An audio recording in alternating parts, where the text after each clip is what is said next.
Hindi pa man nagsisimula ang pagdinig para sa national budget sa susunod na taon, nasa hot seat na agad ang Department of Public Works and Highways o DPWH bunsod ng matitinding pagbaha sa Metro Manila.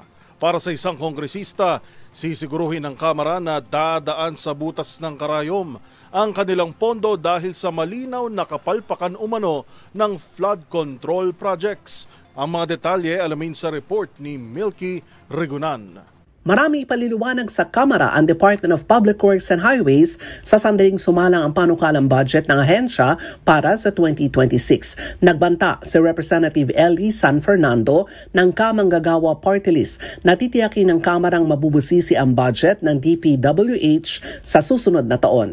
Ayon kay San Fernando, ang malawakang pagbaha sa Metro Manila at mga karatig lalawigan dahil sa epekto ng habagat ay hindi pwedeng palampasin. Sabi ni San Fernando, kung may bilyones na pondong inilaan sa flood program ng DPWH, dapat may resulta.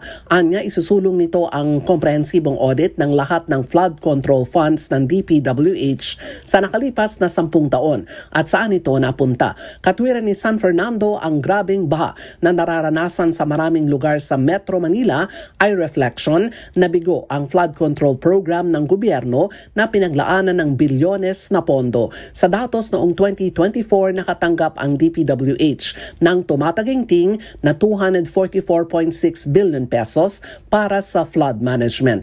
Ang katuwang nito na Metro Manila Development Authority ay binigyan naman ng 3.52 billion pesos. Para sa MBC TV Network News, ako si Milky Regunan, una sa Pilipinas, una sa Pilipino.